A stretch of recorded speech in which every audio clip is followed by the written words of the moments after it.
Alright, in this video we're going to create a short little chart to calculate some tax on some things, or not to really calculate tax, but to display the tax of different things. And we'll probably do a chart similar to this with, but it'll be a little bit harder to write and a little bit more succinct later on, once we learn some for loops and stuff like that. Anyways, let's get started. Let's see, the first thing, I already have the main method and the comments that I've talked about. So what we're going to do is we are going to create a title of the chart. This chart will display tax amounts. Alright, so let's have two different things on this chart. Item cost,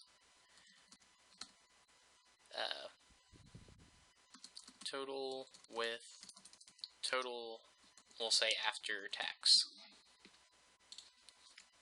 So we'll do some quick statements here. Let's say the item cost is $5, 5.00. Now notice whenever I do this 5.00, unlike before, I actually will be getting some decimals.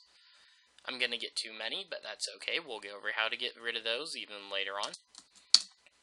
So I type in the plus sign, and then I start my parentheses, or my quotation marks there. We'll go with 3 tabs. I think 3 will be the right amount. I may have to adjust this a little bit later on. And I would do 5 times, let's say we have a 6 cents for tax, so 6 cents on the dollar, 1.06. Close my parentheses and end it with a semicolon. And I accidentally hit the caps lock button because it was right next to shift. So let's say the item is $10, and we'll only go to 25, 10.0. That will actually give me the same number of decimal places, 5.00, so we'll go with 3 tabs. And I want to get rid of that space. I do not want that extra space there. And we'll do 10 times 1.06. And I need to have 10.0 and 5.0, otherwise that will not work correctly. I'm going to pause the video and finish this going to 25, should be pretty quick. Or actually, I will let you see how I do this. So, I'm going to copy these 2 lines, paste, so that will get me to 20, and then I'll delete this last line because I'm only going from 5 to 25. 15, I want 20 there. I want 25, so 15, 20, and 25. That was a lot quicker than I actually expected it to be. So we'll run this program. So we're getting some really long decimals here. A few times some of the decimals are kind of short.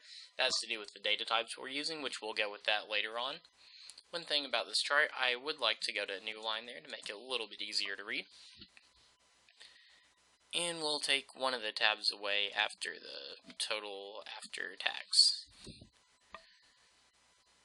Okay, let's go with 1 line there. And I think this will be visually appealing. This chart will display tax amounts, item costs, and those tax amounts look correct to me. Anyways, if you were actually paying for something, you would just pay $21.20 here. One thing that we can also do to make it look a little bit neater is we can put some dollar signs, and we'll put those in everywhere. I probably should have done that before I copy and pasted all this, but learn as you go, right?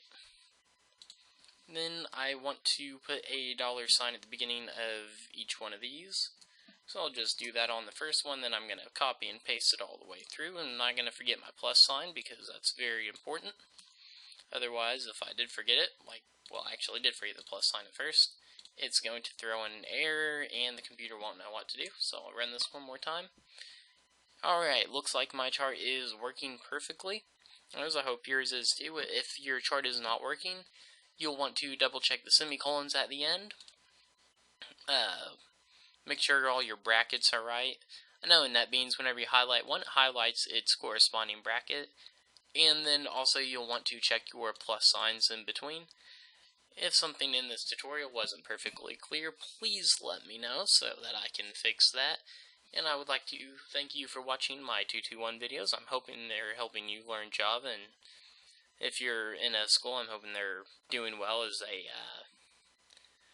an addition to your regular instructor. Thanks for watching.